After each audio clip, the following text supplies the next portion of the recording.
coming into what we call the Holy of Holies in some... This is a walk Greg Schulte has made countless times before.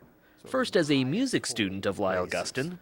So it was a pristine world in which we immediately knew that we were entering something that had the highest value. And he never would allow any compromises. And more recently as part of the committee established to protect and share his legacy of excellence in music education. Gustin came to Saskatoon with his parents in 1912 from Quebec, and 8 years later this house at 512 10th Street was built.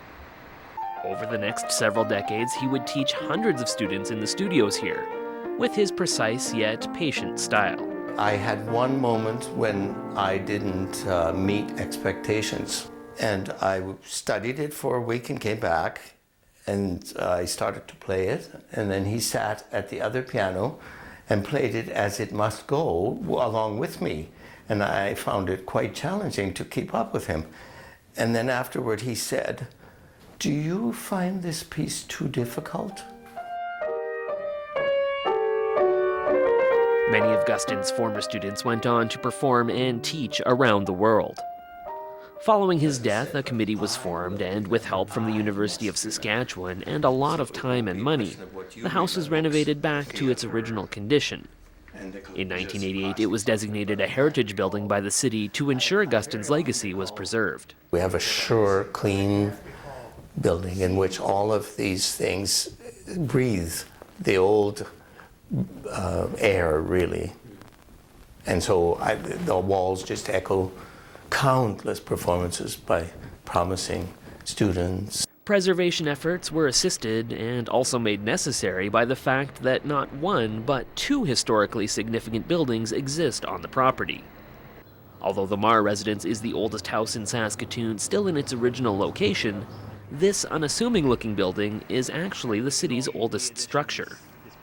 The Trounce house was moved from the front of the lot when the main house was built, as even then its historical significance was recognized by Gustin. He believed that everything of value should be respected, and he told us about the building.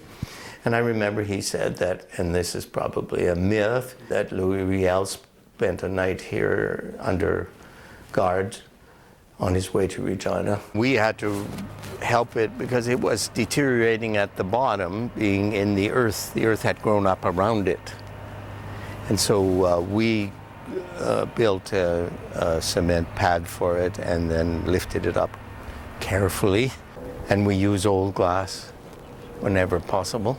And while Gustin House may not necessarily be architecturally significant, the history that has occurred here has led to it receiving provincial heritage status as well, an honor that will be bestowed this Sunday, May 27th at 2 p.m. These are important things that become part of the fabric of society. So I think that the work that was done here is easy to see recommending the building for heritage status. For Shaw TV, I'm Simon Hyatt.